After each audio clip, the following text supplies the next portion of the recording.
കാഫിർ സ്ക്രീൻഷോട്ട് കേസിൽ പ്രതി ജിതിൻ ഭാസ്കറിന്റെ ജാമ്യാപേക്ഷ നാളത്തേക്ക് മാറ്റി. വിവരങ്ങളുമായി റിയാസ് KMR ചേരുന്നു. റിയാസ്, കാഫിർ സ്ക്രീൻഷോട്ട് കേസിലാണ് ജിതിന്റെ ജാമ്യാപേക്ഷ നാളത്തേക്ക് മാറ്റിയിരിക്കുന്നത്. എന്താണ് ജാമ്യാപേക്ഷ ഇത്തരത്തിൽ മാറ്റാനുള്ള സാഹചര്യം? വിവരങ്ങൾ എങ്ങനെയാണ്? ഇന്ന് പരിഗണിക്കുമെന്നായിരുന്നു നേരത്തെ കോഴിക്കോട് സെഷൻസ് കോടതി നേരത്തെ വ്യക്തമാക്കുന്നത്.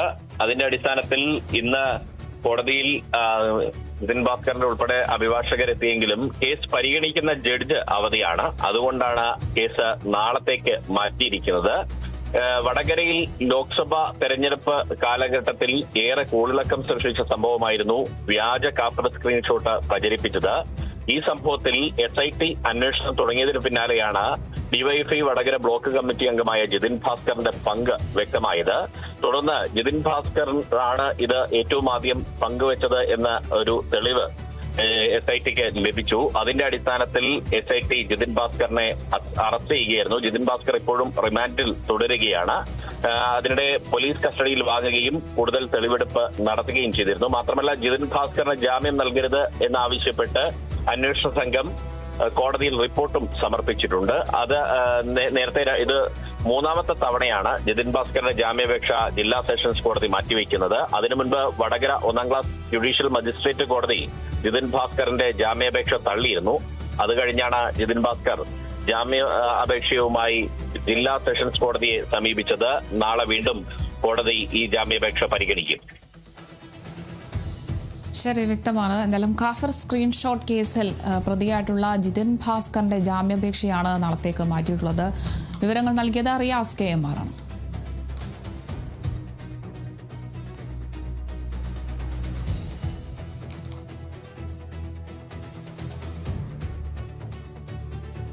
മുല്ലപ്പെരിയാർ അണക്കെട്ട് വിഷയത്തിൽ കേന്ദ്ര ജലവിഭവ സ്റ്റാൻഡിംഗ് കമ്മിറ്റിക്ക് മുൻപിൽ കേരളവും തമിഴ്നാടും ചർച്ച നടത്തുന്നു.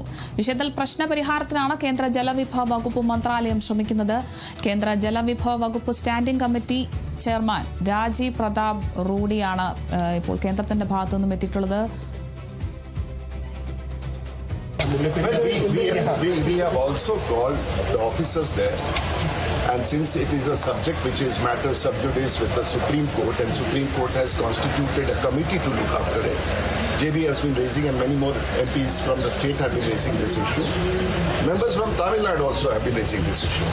So it's a matter which is under, not actually a dispute, under negotiation, and I'm sure the Government of India is aware of it.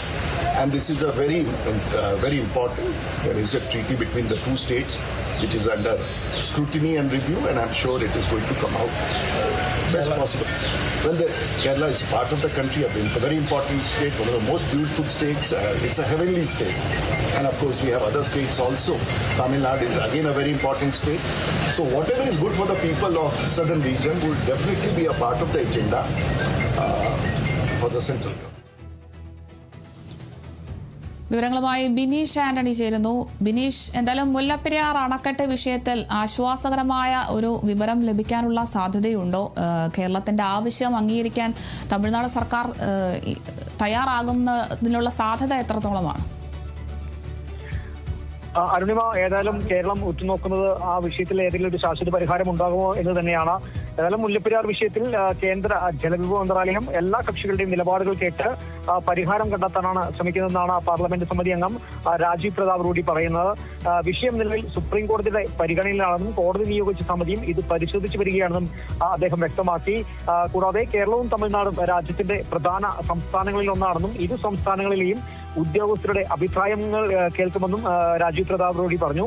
അതോടൊപ്പം തന്നെ ദക്ഷിണേന്ത്യയിലെ ജനങ്ങൾക്ക് ഗുണകരമായ തീരുമാനമാണ് കേന്ദ്രം ലക്ഷ്യമിടുന്നതെന്നും അദ്ദേഹം വ്യക്തമാക്കിയിട്ടുണ്ട്. കൂടാതെ മുല്ലപ്പെരിയാർ വിദഗ്ധ സമിതിയിൽ നിന്നും കേരളത്തിന്റെ പ്രതിനിധിയെ മാറ്റിയതിനുള്ള പ്രതിഷേധവും കേരളം മീറ്റിംഗിൽ രേഖപ്പെടുത്തും എന്ന് തന്നെയാണ് നമുക്ക് അറിയാൻ സാധിക്കുന്നത്. ഏതായാലും ഈ മുല്ലപ്പെരിയാർ ഒരു വിഷയമാണെങ്കിൽ തന്നെയും ഈ കേരളത്തിലെ വിവിധ വിഷയങ്ങൾ പഠിക്കാൻ തന്നെയാണ് ഈ സമിതി അംഗം ഇവിടെ എത്തിയിരിക്കുന്നത്. കേരളത്തിലെ ജലവിഭവം, അതോടൊപ്പം തന്നെ ഭൂഗർഭജലം, കുടിവെള്ള ലഭ്യത, ജലസേചനം, ഉരുൾപൊട്ടൽ തുടങ്ങിയ മിന്നൽ പ്രളയം തുടങ്ങിയ വിഷയങ്ങളും ഈ പഠിക്കാൻ തന്നെയാണ് പാർലമെന്റിലെ ജലവിഭവ സമിതി അംഗം കേരളത്തിൽ യോഗം ചേർന്നുകൊണ്ടിരിക്കുന്നത്. ഏതായാലും ഈ യോഗത്തിന് ശേഷം നിർണായക തീരുമാനങ്ങൾ നമുക്ക് മനസ്സിലാക്കാൻ സാധിക്കും. കേരളത്തിൽ നിന്നും തമിഴ്നാട്ടിൽ നിന്നുമുള്ള ജനപ്രതിനിധികളും അതോടൊപ്പം തന്നെ ഉദ്യോഗസ്ഥ വൃന്ദങ്ങളും ഈ ചർച്ചയിൽ പങ്കെടുക്കുന്നുണ്ട്. ഏതായാലും മുല്ലപ്പെരിയാർ വിഷയമാണ് പ്രത്യേക അജണ്ടയായിട്ട് മുന്നോട്ട് വെച്ചിരിക്കുന്നത്. ഏതായാലും അത്തരത്തിലൊരു തീരുമാനം ഉണ്ടാകുമെന്ന് തന്നെയാണ് നമുക്ക് അറിയാൻ സാധിക്കുന്നത്. അത് തന്നെയാണ് കേരളം ഉറ്റുനോക്കുന്നത്. മുല്ലപ്പെരിയാർ വിഷയത്തിൽ എന്തെങ്കിലും തീരുമാനം ഉണ്ടാകും എന്നൊരു പ്രതീക്ഷയിൽ തന്നെയാണ് കേരളവും ഉള്ളത്. അരുണിമ. ശരി, വ്യക്തമാണ്. മുല്ലപ്പെരിയാർ അണക്കെട്ട് വിഷയത്തിലാണ് ഇപ്പോൾ ചർച്ചകൾ പുരോഗമിക്കുന്നത്. കേന്ദ്ര ജലവിഭവ സ്റ്റാൻഡിംഗ് കമ്മിറ്റിക്ക് മുൻപിൽ കേരളവും തമിഴ്നാടും ചർച്ച നടത്തുകയാണ്. എന്തായാലും ആശ്വാസകരമായ ഒരു വാർത്ത തന്നെ ലഭിക്കുമെന്ന് തന്നെയാണ് പ്രതീക്ഷിക്കുന്നത്. എന്തായാലും വിഷയത്തിൽ പ്രശ്നപരിഹാരത്തിനാണ് കേന്ദ്ര ജലവിഭവ വകുപ്പ് മന്ത്രാലയം ശ്രമിക്കുന്നത്. കൂടുതൽ വിവരങ്ങൾ നൽകിയത് ബിനീഷ് ആന്റണിയാണ്.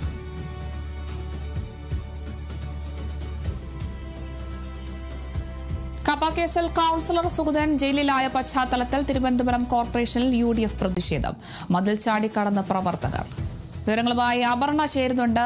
അപർണ, ഇപ്പോൾ കാപ്പ കേസിൽ കൌൺസിലർ സുഗതൻ ജയിലിലായ ഒരു പശ്ചാത്തലത്തിലാണ് നിലവിൽ പ്രതിഷേധം ശക്തമാകുന്നത്. സുഗതന്റെ രാജി ആവശ്യപ്പെട്ടുകൊണ്ടാണ് കോർപ്പറേഷനിൽ UDF ഇപ്പോൾ പ്രതിഷേധം നടത്തിക്കൊണ്ടിരിക്കുന്നത്. നിലവിലെ അവസ്ഥ എന്താണ്? വിവരങ്ങൾ എങ്ങനെയാണ്? അരുണിമ, കൃത്യം 11 മണിയോടുകൂടി തന്നെയാണ് ഇത്തരത്തിൽ UDFന്റെ നേതൃത്വത്തിൽ തിരുവനന്തപുരം കോർപ്പറേഷനിലേക്ക് ഇത്തരത്തിൽ പ്രതിഷേധ മാർച്ചായി പ്രവർത്തകർ എത്തിയത്. വളരെ ശാന്തമായിട്ടാണ് പ്രവർത്തകർ ഈ പ്രതിഷേധ മാർച്ച് സംഘടിപ്പിച്ചിരുന്നത്. അതായത് മുതിർന്ന നേതാക്കൾ അടക്കം പങ്കെടുത്തിരുന്നു. N. ശക്തൻ, കൂടാതെ ശബരിനാഥൻ, VS ശിവകുമാർ അടക്കമുള്ള നേതാക്കൾ പങ്കെടുത്തിരുന്നു. വളരെ ശാന്തമായ രീതിയിൽ തന്നെയായിരുന്നു ഇത്തരത്തിൽ UDFന്റെ മാർച്ച് പുരോഗമിച്ചുകൊണ്ടിരുന്നത്. അതായത് കാപ്പ കേസ് പ്രതിയായ സുഗതനെ സംരക്ഷിക്കുന്ന ഒരു നിലപാടാണ് കോർപ്പറേഷനിൽ മേയറും സ്വീകരിക്കുന്നത്. അതിനുവേണ്ടിയിട്ടാണ് ഇത്തരത്തിൽ കൗൺസിൽ യോഗം പോലും മാറ്റി, അതായത് നീട്ടിവെച്ചതെന്ന് ആരോപിച്ചുകൊണ്ടായിരുന്നു ഇത്തരത്തിൽ പ്രതിഷേധ മാർച്ച് സംഘടിപ്പിച്ചത്. കൂടാതെ തന്നെ ഇത്തരത്തിൽ ഭരണസ്തംഭനമാണ് തിരുവനന്തപുരം നഗരത്തിൽ ഒട്ടാകെ കാണാൻ സാധിക്കുന്നത്. തെരഞ്ഞെടുപ്പ് വേളയിൽ ജനങ്ങളെ പറഞ്ഞു പറ്റിക്കുകയാണ് BJP നേതൃത്വം ചെയ്തത്. അത് പ്രധാനമന്ത്രി അടക്കം മുൻനിർത്തിക്കൊണ്ട് വികസനങ്ങൾ കൊണ്ടുവരുമെന്ന് തിരുവനന്തപുരത്തെ ജനങ്ങളെ പറഞ്ഞു പറ്റിക്കുകയാണ് BJP ശ്രമിച്ചതെന്നും 6 മാസങ്ങളായിട്ടും അത്തരത്തിലുള്ള യാതൊരുവിധ നടപടികളും തിരുവനന്തപുരം നഗരത്തിൽ ഉണ്ടായിട്ടില്ല. കൂടാതെ തന്നെ മാലിന്യ പ്രശ്നവും നായ്ക്കളുടെ ശല്യം അടക്കമുള്ള വിഷയങ്ങൾ ഉയർന്നു വരുന്ന സാഹചര്യത്തിൽ കോർപ്പറേഷൻ നിരുത്തരവാദിത്തപരമായിട്ടാണ് പെരുമാറുന്നതെന്ന് ആരോപിച്ചുകൊണ്ടായിരുന്നു ഇത്തരത്തിൽ പ്രതിഷേധ മാർച്ച് നടന്നുകൊണ്ടിരുന്നത്. അതിനിടയിലാണ് കുറച്ച് പ്രവർത്തകർ കോർപ്പറേഷൻ മതിൽ ചാടിക്കടന്ന കോർപ്പറേഷൻ കെട്ടിടത്തിനകത്തേക്ക് ഓടി കയറുന്ന ഒരു സാഹചര്യം ഉണ്ടായിരുന്നത്. എന്തായാലും സംഘർഷ അവസ്ഥയിലേക്ക് ഈ പ്രവർത്തകരുടെ മാർച്ച് കടന്നിരുന്നില്ല. സമാധാനപൂർണ്ണമായിട്ട് തന്നെ അതിനെ പോലീസും കൂടാതെ തന്നെ കോൺഗ്രസിലെ മുതിർന്ന നേതാക്കൾ അടക്കം വന്ന് പ്രവർത്തകരെ അവിടുന്ന് മാറ്റുന്ന ഒരു സാഹചര്യം കൂടി ഉണ്ടായിരുന്നു. ശരി, വ്യക്തമാണ്. എന്തായാലും പ്രതിഷേധം ശക്തമാക്കുകയാണ് UDF. തിരുവനന്തപുരം കോർപ്പറേഷനിലേക്കാണ് UDF ഇപ്പോൾ പ്രതിഷേധം സംഘടിപ്പിച്ചിരിക്കുന്നത്. മതിൽ ചാടി കടന്നൊക്കെ പ്രതിഷേധിക്കുന്ന ഒരു സാഹചര്യമാണുള്ളത്. എന്തായാലും സംഘർഷത്തിലേക്കൊന്നും കടന്നിട്ടില്ല എന്നതാണ് നമുക്കിപ്പോൾ ലഭിക്കുന്ന വിവരം. കൂടുതൽ വിവരങ്ങൾ നൽകിയത് അപർണ KS ആണ്.